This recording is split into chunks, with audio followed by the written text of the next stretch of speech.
అంగన్వాడీ భవనాలు కట్టిందంటే తెలుగుదేశం ప్రభుత్వం. అటు పక్కన పట్టణాల్లో కానివ్వండి, గ్రామాల్లో కానివ్వండి పెద్ద ఎత్తున కట్టాం. టీచర్ ట్రైనింగ్ కూడా ఆనాడు నారాయణ గారు మంత్రిగా ఉన్నప్పుడు కూడా ఆయన కూడా చేశారు. అది పైలట్ గా చేసి తర్వాత మేము అందరం కూర్చొని మాట్లాడుకున్నాం ఎలా చేస్తే బాగుంటుంది.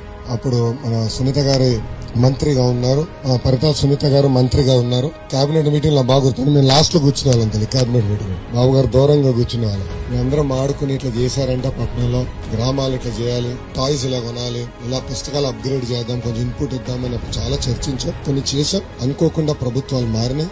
ఎన్నికల ముందర మీకు అనేక హామీలు ఇచ్చారు. ఇప్పుడు ఆ హామీలని గాలికి వదిలేశారు. మీరు శాంతియుతంగా గౌరవప్రదంగా ధర్నా చేస్తున్నారు. ఎక్కడ law and order problem create చేయకుండా చేస్తున్నారు. దానికి మీ అందరికీ నా హృదయపూర్వక ధన్యవాదం. శాంతియుతంగా పోరాడాలి తల్లి. ప్రజల్లో కూడా చైతన్యం తీసుకురావాలి.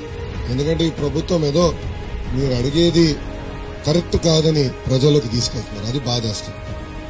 మళ్ళీ ఎన్నికల ముందర ఎందుకు హామీ ఇచ్చారండి? ఊదరగొట్టాడు కదా హామీలు ఇచ్చి. 2014 బాబు గారు హామీ ఇవ్వలేదు జీతాలు పెంచుతారని, కానీ చేశారు. కారణం ఏంటండి? ధరలు పెరిగినాయి. మీరు కూడా ఇల్లు వదులుకుని బిడ్డలు వదులుకుని మీరు పనిచేస్తున్నారు. మిమ్మల్ని ఆదుకోవాలని ఆనాడు చేశారు. ఆనాడు పక్క రాష్ట్రాలకు ఈక్వల్ గా ఉండేది మన వేతనం. 2 సార్లు పెంచారు. ఇప్పుడు ఆ 2 సార్లు పెంచింది వీలేదో పెంచినట్టు చెప్పుకుంటున్నారు దాన్ని.